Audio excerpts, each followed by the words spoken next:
I'm John Buchanan. A little while ago, we made a video about the session players and the new session possibilities that exist within Logic, and I've got mixed feelings about those, as you know, and you guys have all written excellent comments. Go and watch that video and have a look at the extraordinary range of opinions about those tools that exist. The thing we didn't really spend any time talking about, though, was that with the introduction of the session players, there are two new instruments within Logic. One for the keyboard player, the studio piano, and one for the bass player, called Studio Bass. What we're going to do within this video is to focus on those instruments because actually they're really good. And this video is going to be all about Studio Piano. Now to find it, it's obviously going to be a software instrument, and I can look down the list. And of course this list has got longer because it now introduces these two new instruments, which actually are really very capable of doing some quite interesting things. And as I say, Studio Piano is the focus of this video. So when I press create, up comes its interface. Now, straight away, what we get is the One Mic Studio Grand. It turns out there are a number of different pianos within this plugin, and the first one is a Studio Grand with one microphone having mic'd it. Now, the reason why I'm slightly hesitating, you've probably detected that, is that of all of the instruments within the Studio Piano, I think this one is the least impressive. So in a sense, it's a bit odd that it's the one that we hear first, but don't worry, good things lie within. Let's have a listen to it first.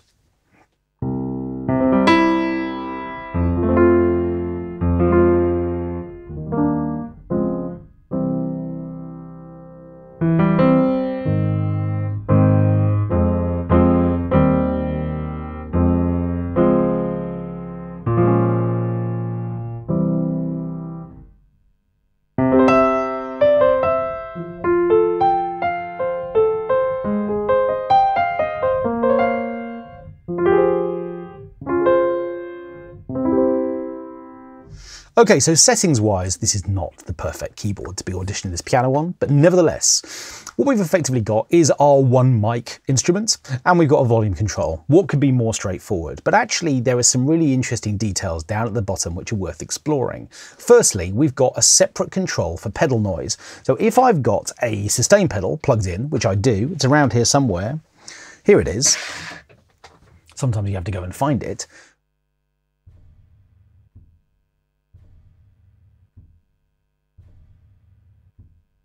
There is the noise of the pedal. And of course we can make that louder if we want to. Ooh.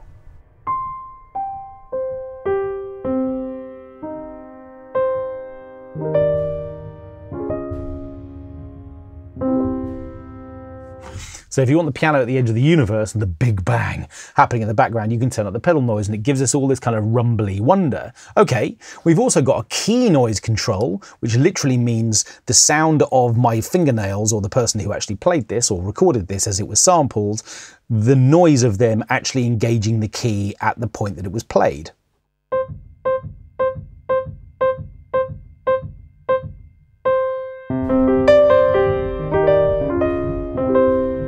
If I turn it down, let's turn the pedal noise down a little bit too.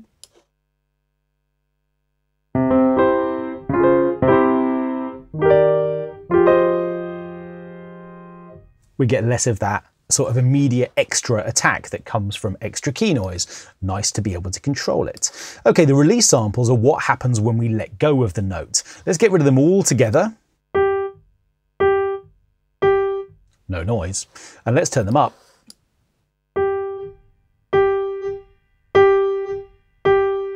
And you can hear what happens when we let go of the note.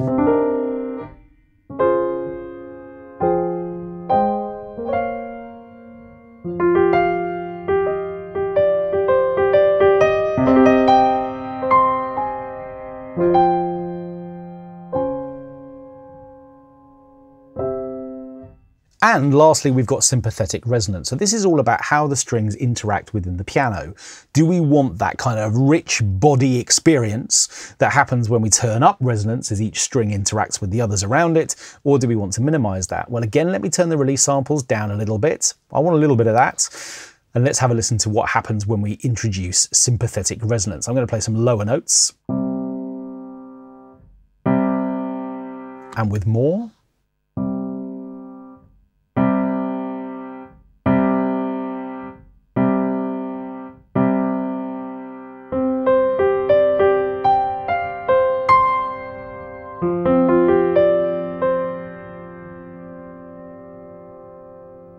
All this stuff.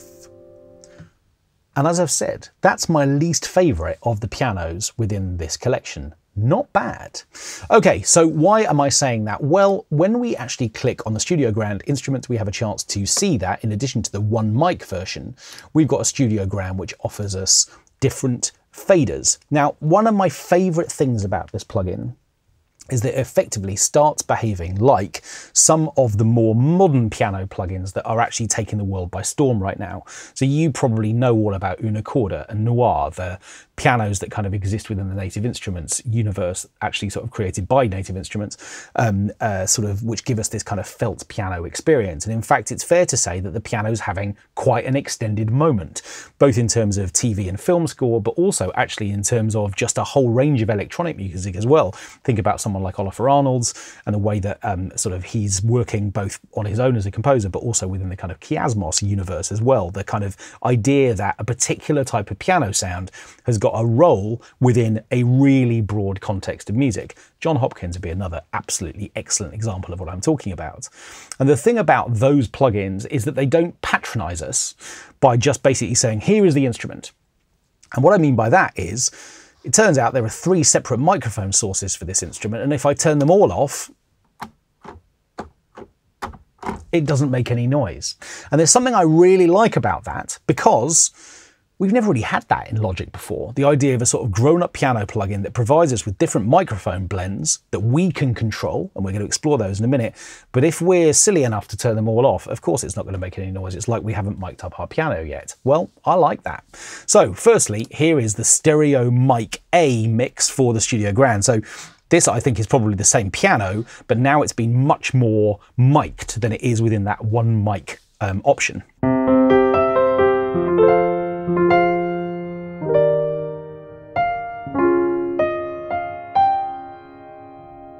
Let's go up here too.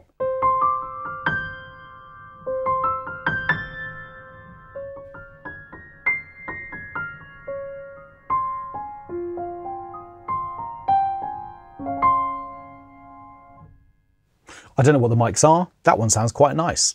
Let's have a listen to Stereo Mic B.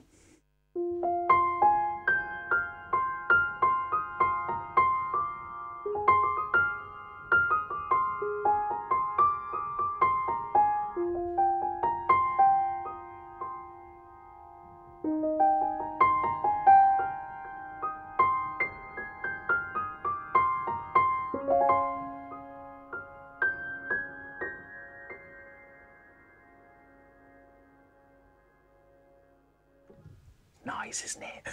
I think that sounds quite ribbony. That's going to be ribbony, sort of thing a frog might say. Nevertheless, that feels to me like it's got a slightly more dusty, distant thing, which is really nice. And then we've got our mono mic, which presumably is going to be a little bit like the other Studio Grand. Oh, right, very mono.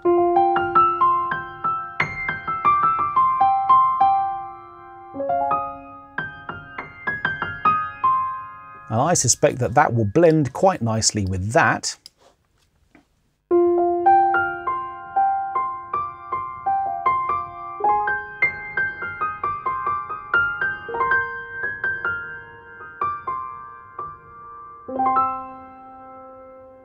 And it does. So we've got all of our pedal noise, key noise, release samples and sympathetic resonance all over again, and of course our main output control. But now what we've got, for the first time ever, is an opportunity, for the first time ever, to blend different microphone signals for this piano. But this isn't my favourite piano either. I'm going to save the best for last. Okay, so what we've also got is a Concert Grand, which goes back to just being a one dial mic. In other words, not lots of different microphone signals for this one.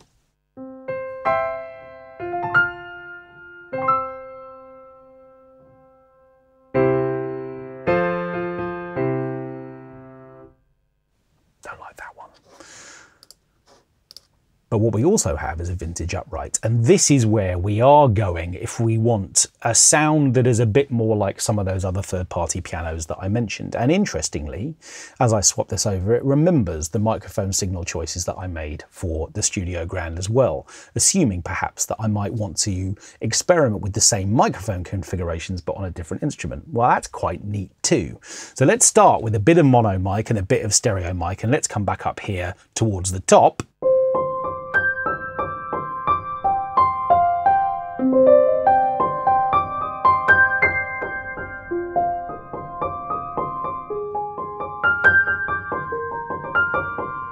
Bit less mono mic perhaps.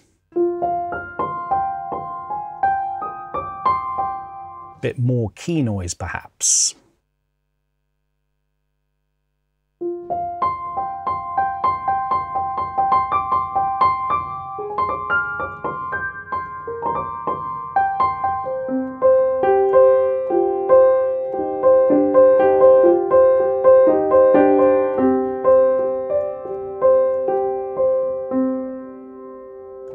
I think that's really nice, really nice. But what we also have a chance to do is to experiment with some of the ways perhaps that some of those composers that I mentioned are working with sounds like this, not just using them in the way that I am right now, playing them completely raw and naked like this, but instead what we might do would be to think about a couple of ways that we could potentially treat them. So for example, I could set up the arpeggiator, and what I could also do perhaps would be to set up velocity controller or velocity processor before that, just to kind of rein things in and keep everything a little bit at the kind of smaller end from a velocity scale perspective.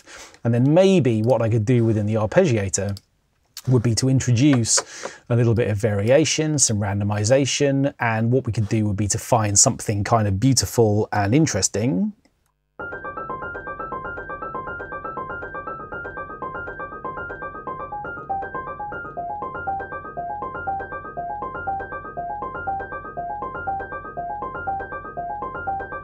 And what that needs, without question, is a little bit of effects processing. Maybe what we'll do is to come and find something a little bit magical. I'm thinking maybe we will choose Space Designer, and maybe we'll come into some warped effects.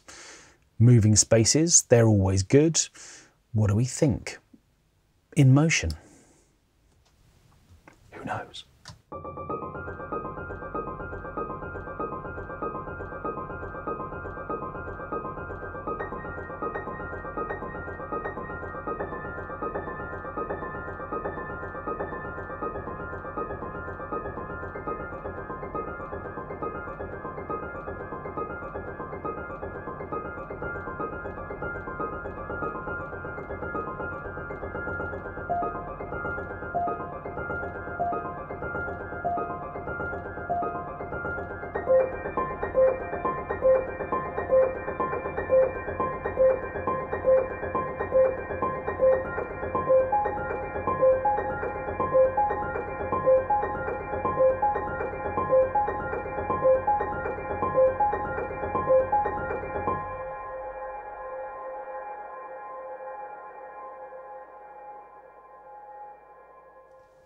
Oof.